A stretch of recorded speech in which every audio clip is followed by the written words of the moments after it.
What on débit. Tout le monde ne pourra pas aimer le système.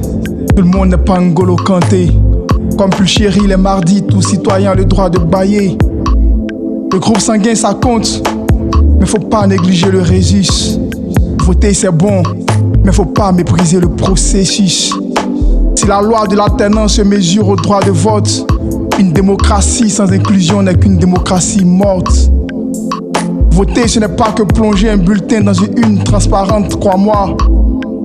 Aucun pouvoir n'est éternel, il n'y a qu'un seul roi des rois. La démocratie c'est le pouvoir du peuple, pour le peuple. Mais on oublie souvent de dire que c'est par le peuple. En gros, c'est à toi qu'appartient le fauteuil présidentiel. Et tu fais asseoir dessus qui tu veux. Ce n'est ni par la force, ni par les longs discours. Juste ton bulletin dans l'urne. Parce que si tu boycottes et puis ton candidat échoue, demain, c'est toi encore qui vas garder rancune. Allons voter, Joe. C'est notre droit. Ne laisse rien te faire penser le contraire.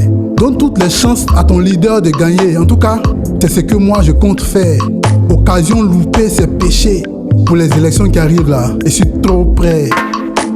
Va voter. C'est le moment. Va voter, va voter. C'est le moment. Oh, va voter. C'est le moment. Va voter, va voter. C'est le moment. Les vieux démons qui nous hantent nous mentent. On ne met pas de l'huile sur la braise en espérant éteindre le feu. Après octobre 2025, on veut célébrer l'avancée de la démocratie à la place Inch'Allah et non pas se réfugier à Kumasi in Ghana. Dans l'arène politique, il n'y a pas d'agneau, mais nous avons le droit de faire notre choix, même parmi les loups. Sur la scène politique, chaque acteur joue un rôle, chaque personnage donne sa réplique. Je n'en veux pas au pouvoir, encore moins à son opposition. Ils défendent tous leur position. Ils tentent de nous expliquer ce qui les divise, sans multiplier les actions qui pourraient les réconcilier. Ils s'y soustraient et cumulent les postures guerrières.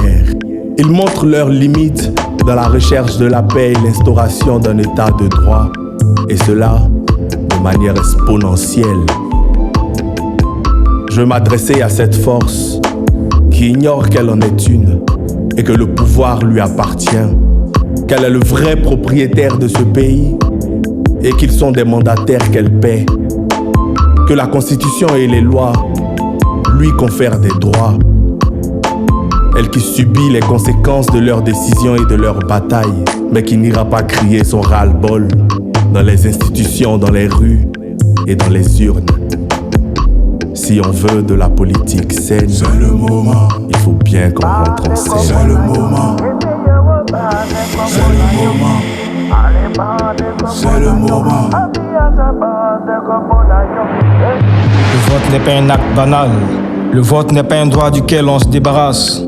Une fois que tu as le pouvoir de tort, si tu refuses de voter, tu as tort. Une croix, un choix, une voix. Ton vote peut faire la différence. Fais ta part, va choisir ton candidat. Le reste appartiendra à l'histoire. La critique est laide sans engagement. La voix des unes mène au changement. Si personne ne parle, qui fera le choix? Si tu te fasses, qui portera ta voix? C'est le moment, va voter. Donne du poids à tes idées. Lève ta voix comme un poing levé. C'est maintenant à toi de décider. C'est le moment, c'est le moment. Va voter, c'est le moment. C'est le moment, c'est le moment. Ta voix compte, c'est le moment. C'est le moment. Va voter, va voter. C'est le moment. Oh, va voter. C'est le moment. Va voter, va voter. C'est le moment. Pour imposer son choix, y a pas 26 solutions. Dans cette guerre d'alphabet, tu as ton mot à dire. Y a ta voix qui compte. Les chiffres ne mentent pas. Neulu.